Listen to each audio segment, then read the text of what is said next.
while the righteous are suffering. The wicked prospering while the righteous are suffering.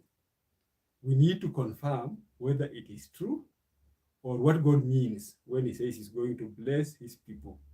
And then when we look at the surroundings, we are unable to explain where we see prosperous people, and we start asking ourselves, are these people representing the righteous? Are they prospering or are they miserable? The wicked prospering while the righteous are suffering is a complex subject, but we hope that by the grace of God, we'll be able to cover it and we'll understand and we'll know how we are supposed to behave, what it means to us and you, the listener. First of all, I looked for the definition of the word wicked. When you check the Oxford English Dictionary, a wicked person, it calls him an evil person, or morally wrong. Somebody who is morally wrong. When we say evil, we are imagining somebody whose objectives, intentions, and actions are likely to end up in something which is not desirable. And that is the person we call the evil person, the evil man. Then somebody who is morally wrong. Morally wrong means there are certain acceptable standards, certain acceptable codes of conduct which we would expect for somebody either in a society or in a religious community or generally in maybe a government, whichever group we are talking about. So somebody who is morally wrong means in a society or group of individuals, he is not interested in following a certain set of acceptable code of conduct. That is the wicked man. I also looked for the definition of the word righteous. The righteous person is somebody who is morally right, or somebody is morally correct, or somebody justifiable. Justifiable means whatever he does, whatever he's thinking about, there is a reason which is valid, such that when he does it, everybody can agree that this is the way that it should be done, or this is the way he should have acted. So here we are talking about two opposite type of individuals. One is the wicked person, the dictionary defined as evil or morally wrong. In other words, he does not have a set of conduct, a code of conduct where he's supposed to follow, but he has his own behavior which is according to his own interests. We'll go deeply into that as time goes by. Now, when we look at somebody who's morally right or morally wrong, it becomes a little bit tricky. It's not as easy as we may think, because being right and wrong may not be absolute, because we are talking about the particular society or context in which this person finds himself in. I mean, if you find a group of individuals, maybe students or people who don't believe in a certain religion, maybe they have a way they have associated and they have some kind of agreement, they have some kind of understanding, they go along together. It means there is a certain kind of law which they are following, whether it is written or not, whether it is agreed or not. For people to stay together as a group, it means they are following a certain set of regulations, which could be formal or informal. Now, if we say a wicked man, according to this group, that is somebody who is morally wrong, it means that unwritten or written code which they are using to guide their behavior, the wicked one does not follow that particular code. He behaves in a different way. This means that such a group, which we said, for example, it is one which does not believe in a certain religion, they'll have their own set of wicked and morally right. They'll have something which they believe is wrong and what they believe is right. Similar to when you have people who believe in religion. Again, this group of individuals together, guided by their religion, they will also have what they believe is correct and what they believe is wrong. In between, we have a blend, right from those who completely deny God up to the people who strongly believe in God.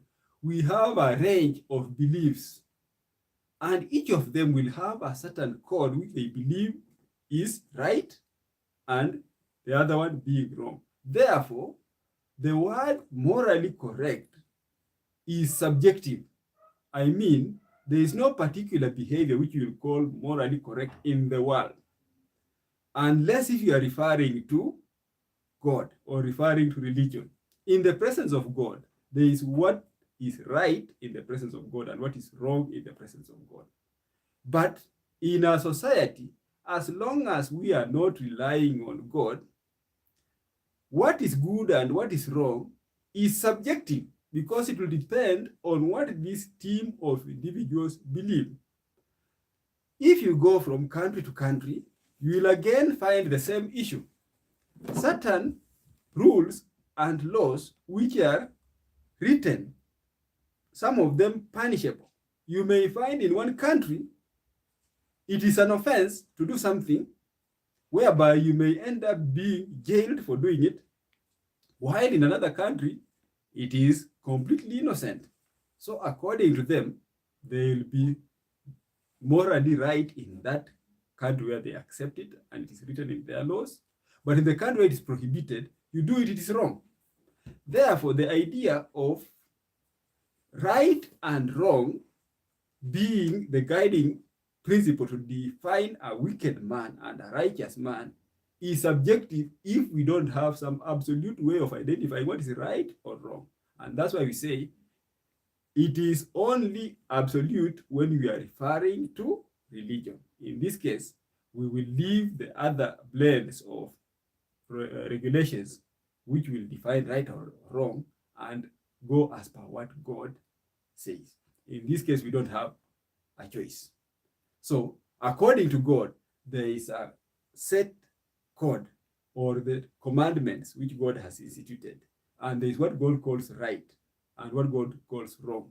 So, whichever society it is, in whichever continent you find yourself in, if you are going by the Bible, then there is the absolute right and absolute wrong. So now we can define a wicked according to Christian principles.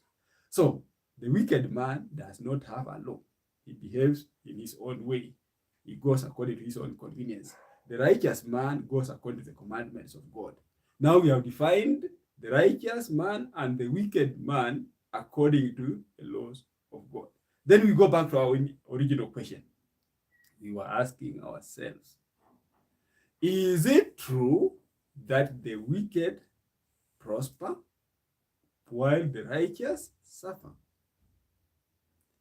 Before we can be able to answer that question, then we'll not be able to know what God says about the wicked and the righteous, because society has all kinds of people here, and there are temptations of people doing right or doing wrong. You have various incentives which may try to make you to go whichever way, forces trying to pull you to their sides. Now, we want to know the wicked.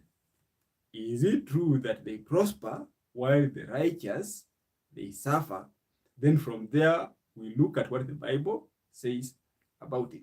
A study was conducted on 100 people in our country here. They took a set of 100 people whom they considered prosperous. Prosperous does not necessarily mean wealthy or rich. But of course, prosperous does not mean poor or miserable.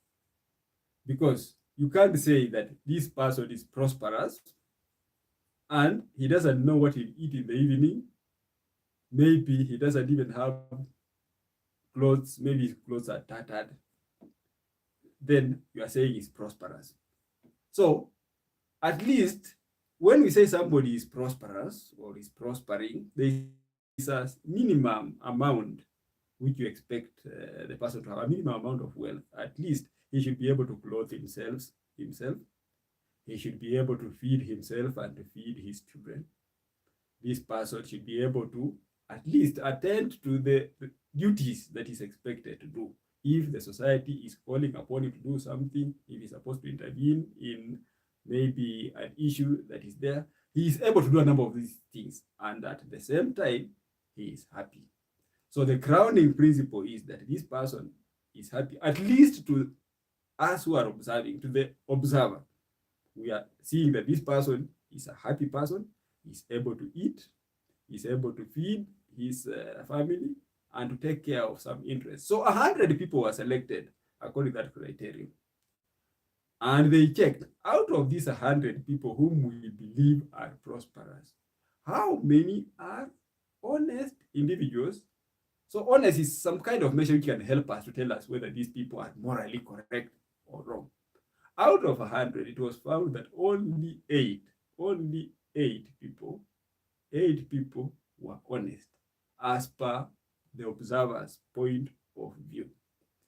So imagine 92 prosperous people, all of them were using their own means to live with the people, to run their contacts. They did not have a particular way to live.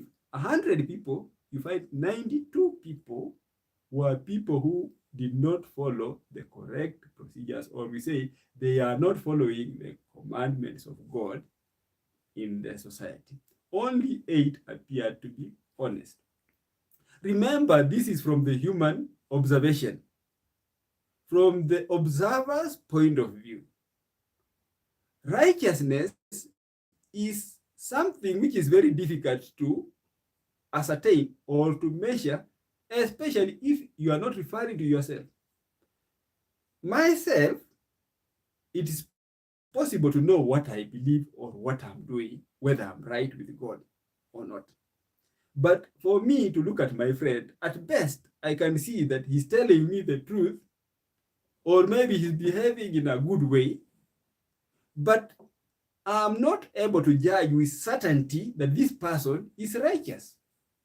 God has not given us the ability to judge between who is morally correct from inside his heart or wrong. But we can see some indications of good behavior in the person.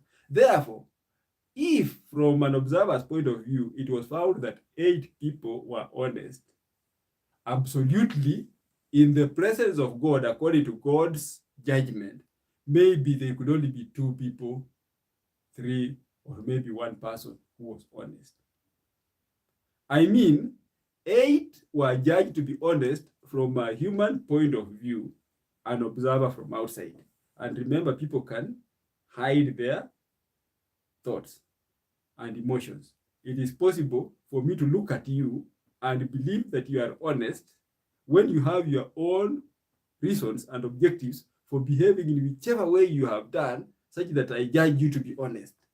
Therefore, for us to judge the 8 to be honest, it is possible these 8 could be honest, or some of them could be pretending to be honest.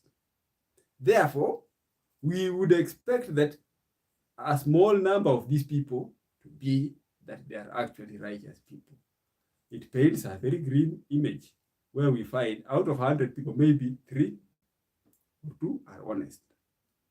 What does that tell us?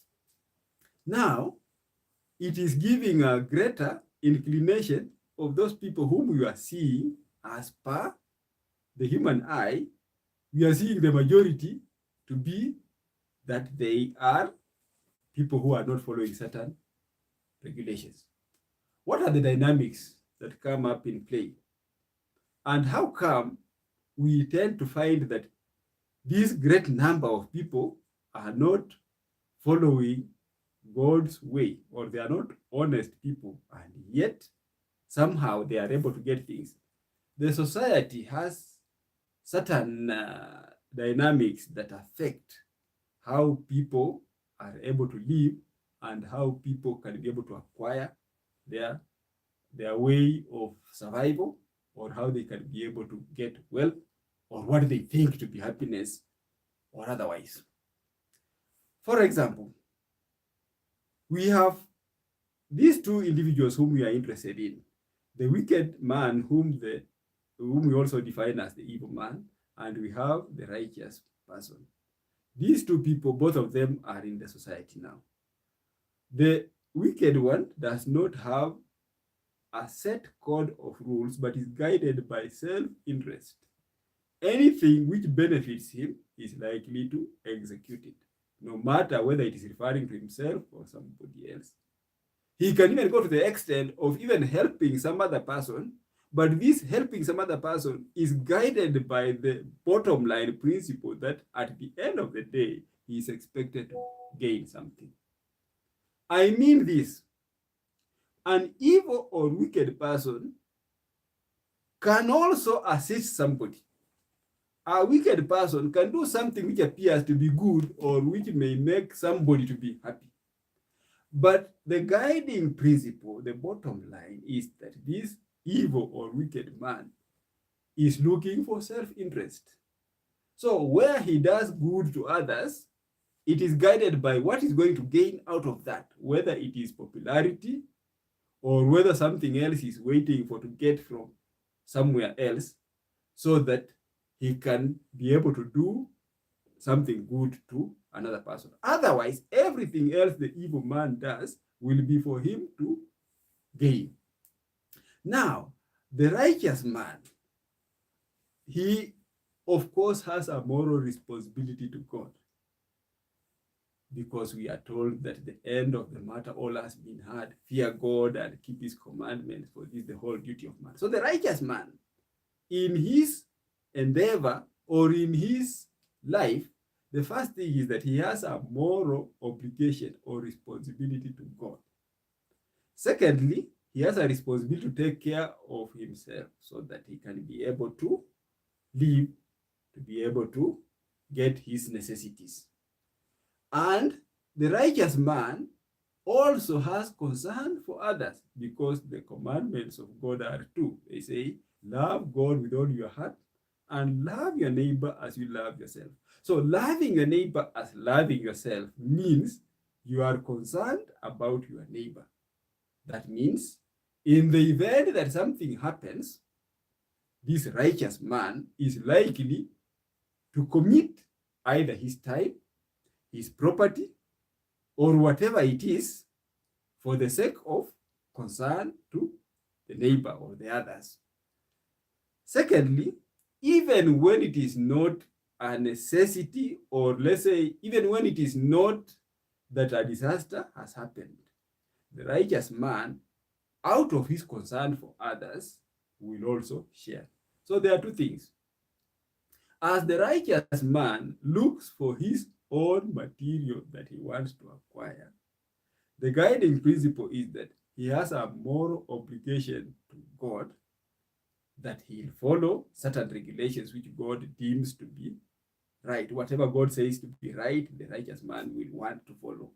Secondly, apart from loving God, the righteous man has a moral obligation to love his neighbor, which means they will be both time and material that the righteous man will commit for the sake of the neighbor, in the sense of relief operations and also general sharing. So here we have two people. One of them does not have set regulations apart from self-interest and maybe the country's regulations. Of course, the wicked man and the evil man, as he behaves, whatever he does, he is also bound that it is possible that he can be arrested. So these may be some of the things which may make him to tone down in some of the wickedness or the evil that he is likely to do. Let me give an example of football. It's a game between two teams, whereby you want to find who will score most goals. In football, there are certain things which are considered right and those which are considered to be wrong. Not every wrong activity in football is penalized. There are certain wrongs which you will do in football, and the referee will stop the game, and then there will be a foul which will be maybe against the person who has done that error. But not every error in football is punishable. And some of the guiding principles are, for one, the referee or the attendants that are in the game, whether they have seen or not. Where the referee has seen an error, he will stop. But it's possible when you are playing football that a player may do something to an opponent, but in a way such that according to the position the referee is, or maybe the referee was checking something else, he fails to see it, so the error is done, but the game just continues. Secondly, there are other errors which the referee may see, but may feel that this is a minor error, and the game just continues. And finally, there are other errors in football which you may do for your own convenience. I'll explain later. Now, if we have an evil man playing football and a righteous man playing football, according to the responsibility of this righteous man to God, this righteous man will not want to do any of these errors that exist. An example is, supposing you want to injure another player so that he can go out of the game, to allow you to have your team to win. Let's say you have a player of the opponent and he is so skillful such that you are unable to match his skills. It is possible that a player in the course of running may find a way of either hitting or having the person to fall down in a way such that the referee is not able to see it. So you may see that this opponent has fallen down, maybe he's in pain, but nobody is able to know what happened, and therefore it is not easy to foul that mistake because it has not been seen. The wicked man can be able to do that, and having dealt with that skilled player, now you are able to win as a team, given that the one the opponent was depending on is now out of the game. The righteous person, if he was playing according to his responsibility to God, cannot even think about that. He knows that I've gone to the game. It is my responsibility to kick the ball and to dodge and find a way of having the ball in the goal there. I'll not injure anybody. And in the example of the wrongs which you can do for convenience, let's say somebody is in the goal area and is about to score, and the goalkeeper is trying to defend, and you find that the goalkeeper, maybe he has gone past that striker who is coming to score. Now it becomes that whoever is behind to defend can only use his feet or hit the ball with his head. Supposing you are there to defend, and now you are having the opponent there ready to hammer the ball into the goal area. Most likely where he kicks the ball may not be a place whereby you'll be able to respond with your foot or to get with your head. Some person who is not interested in following regulations, since there is no hope, he can decide to use his hand and punch the ball out, so it will not be a score. Since you are near the goal area, the goalkeeper is already outside. He has been dodged by the striker, and you are the only one, or whoever is behind there, to defend. If the striker hits the ball, it is possible that the defender can punch the ball back out of the goal, so that it's not a score. Now it will be a penalty that will be put for the team. At that point now, the goalkeeper will be given time to come back to the goal area. They kick the penalty kick. And if you have a skilled goalkeeper, it's possible that he can catch the ball. And now you have been able to fix that threat of a score which you are likely to get. In this case, The evil man can do that. The wicked man can do that. Because anything which can be allowed, as long as it is for his own interest, he'll do it. So that he has used his hand to punch the ball out of the goal area and save the ball from being a score, so that now they have a penalty. The penalty is kicked, and now the goalkeeper is able to catch the ball. And then you have saved the team, but you have used wicked methods. You have not used the correct procedure. You have used a procedure which is morally wrong.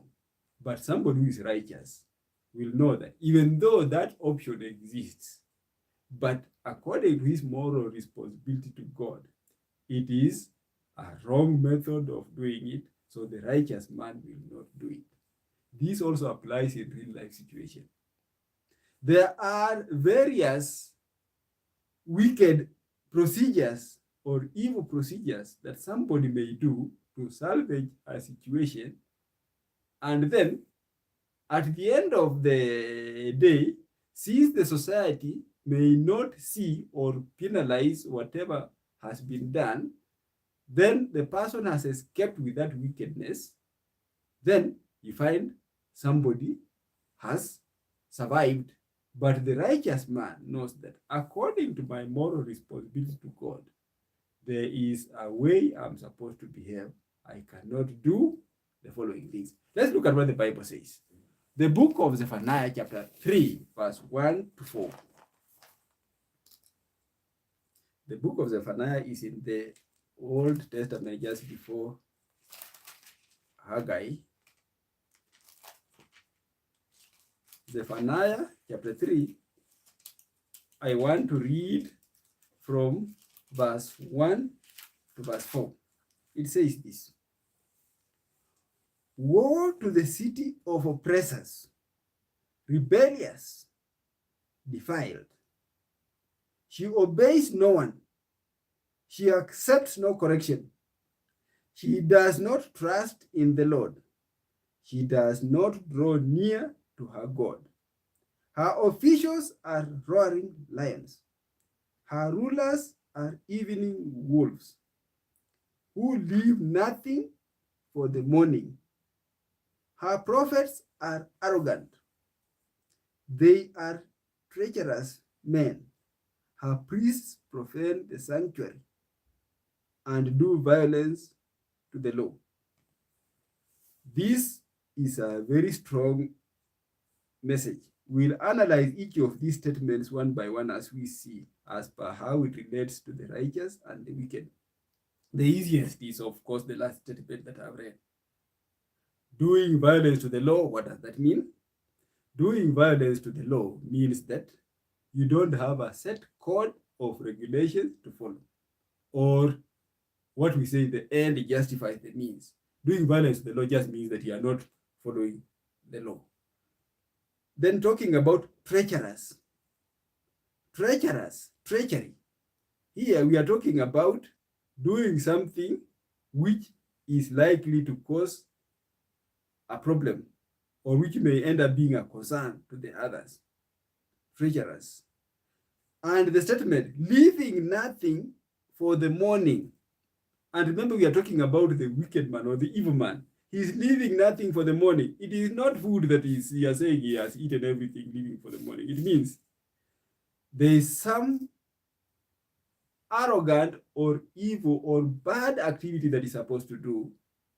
He is so eager and committed to do it such that he will not even wait to do it tomorrow, committed to his wickedness. Then wolves. We are talking about pretense, false pretense. A wolf, when the Bible talks about wolves, we are talking about somebody trying to pretend to be good, but at the same time is vicious and can finish. Ravenous wolves, those wolves which can finish up the sheep, but at the same time, a wolf. The Bible also talks about wolves in sheep's skins. The officials are roaring lions, and the rulers being wolves. And finally, not drawing near to God. That is in verse 2. Not drawing near to God means you have decided to define righteousness in terms of what you think is good or bad, instead of following what God says, what is right, what is wrong. Since this is a very long chapter with very many things, we will serialize these things and discuss them one by one to find out how do the dynamics of righteousness and wickedness play. How do we come up with the principle that we do an experiment and you find somebody's results are coming out that the wicked prosper and if at all they are prospering or not prospering, what is supposed to be our response as a people, as Christians, as people of God, or even the general society? What is supposed to be our response? Be with us again next time when we keep discussing this. I hope, even though it is difficult, we will break it into simpler units which you are able to follow up well and will be able to understand this complex subject of the wicked prospering while the righteous are suffering. If at all you enjoy our episodes, then we call upon you to like it, and you can also share and you subscribe, and let's meet again next time for this topic for part 3, which will again come next time. Thank you, and let's meet again next time. Have a good and blessed day. Thank you for your time.